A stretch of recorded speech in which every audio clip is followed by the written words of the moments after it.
السلام علیکم ګرانو دوستانو. نن به زه تاسو ته یو ډېر مهم خبر درکړم چې د افغانستان ته یو ډېر ښه چانس جوړ شوی ده چې دغه ورلډ پوینټ ټیبل کې دویم مقام ترلاسه کړي، یعنې انګلینډ نه مخکې سي. او بل به زه تاسو ته وایم چې د افغانستان دغه زیمبابوې نه وروسته د اف ټي پي پروګرام څلور سیریزونه چې کوم دي هغه کوم ټیمونو سره به افغانستان لوبیږي.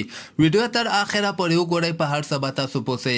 راځم اول زه تاسو ته وایم چې دغه ورلډ پوینټ ټیبل کې که تاسو وګورئ اوس افغانستان دریم مقام لري، یعنی 12 لوبې افغانستان کړي، په دغه کې 9 لوبې ګټلې او 2 لوبې بایللې دي.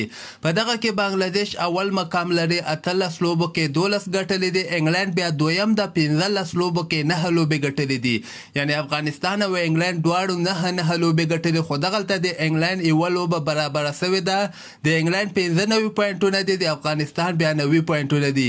که چېرته افغانستان زیمبابوې نه دریمه 50 اوریزه لوبه وګټله نو دغه پوینټ ټیبل کې به افغانستان دویم مقام ته راسي، یعنی انګلند به دریم سي، افغانستان به دویمي.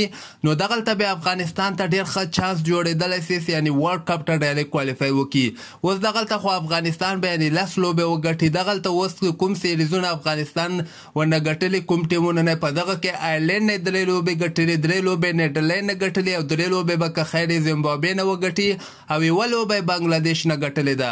بقایا نور څلورې لوبې افغانستان ته پکار د څلور نورې لوبې وګټي او ورلډ کپ ته ډایرکټ کوالیفای وکړي. نو اوس دغلته افغانستان چې کوم راتلونکي سیریزونه د اف ټي پي پروګرام لوبې، یعنې دغه پوینټونه چې ورکول کېږي، دغه لوبې څلور سیریزونو کې افغانستان ته پکار ده چې څلور لوبې حتماً وګټي او ورلډ کپ ته ډایرکټ کوالیفای وکړي. زیمبابوې نه وروسته که خیر افغانستان پاکستان سره هم 50 اوریزې لوبې ترسره کړي. هغې نه وروسته سریلانکا سره بیا یو سیریز ده د اف ټي پي پروګرام لوبې، او دې نه علاوه هندوستان سره هم یو سیریز ده او استرالیا سره هم سیریز ده. اصل کې خو د افغانستان په کال 2023 کې نیوزیلینډ او ویسټ انډیز سره هم سیریزونه ترسره کېږي، خو هغه د اف ټي پي پروګرام لوبو کې بیا نه راځي.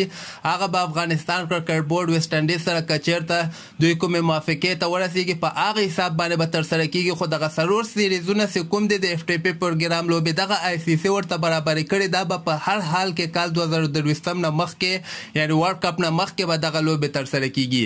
اوس دغلته افغانستان ته پکار ده چې پاکستان سره چې کوم سیریز ده په دغه کې یوه لوبه خو حتماً وګټي او سریلانکا نه 2 لوبې وګټي، او همدغسې استرالیا او هندوستان چې کوم 3 لوبې دي په دغه کې یوه بله لوبه باید افغانستان وګټي، یعنی دغه 10 لوبو نه علاوه 4 نورې لوبې که افغانستان وګټي نو بیا به که خیر افغانستان ورلډ کپ ته ډایرکټ کوالیفای وکړي. ورلډ کپ به کال 2023 کې په هندوستان کې 50 اوریزه ورلډ کپ ده، همدغه ورته ډېر ښه چانس ده چې افغانستان ډایرکټ کوالیفای وکړي.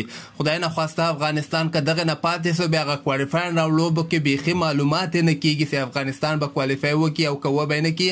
همدغه اوس ورته ډېر ښه چانس برابر شوی ده، ځکه د سریلانکا ټیم هم ضعیفه ده او پاکستان هم افغانستان ورسره مقابله هم کولی شي. ډېرې دلچسپه لوبې هم ورسره کړي دي. نو سریلانکا نه باید 2 لوبې وګټي، پاکستان نه 1 لوبه وګټي، او هندوستان او استرالیا کې باید 1 لوبه افغانستان وګټي.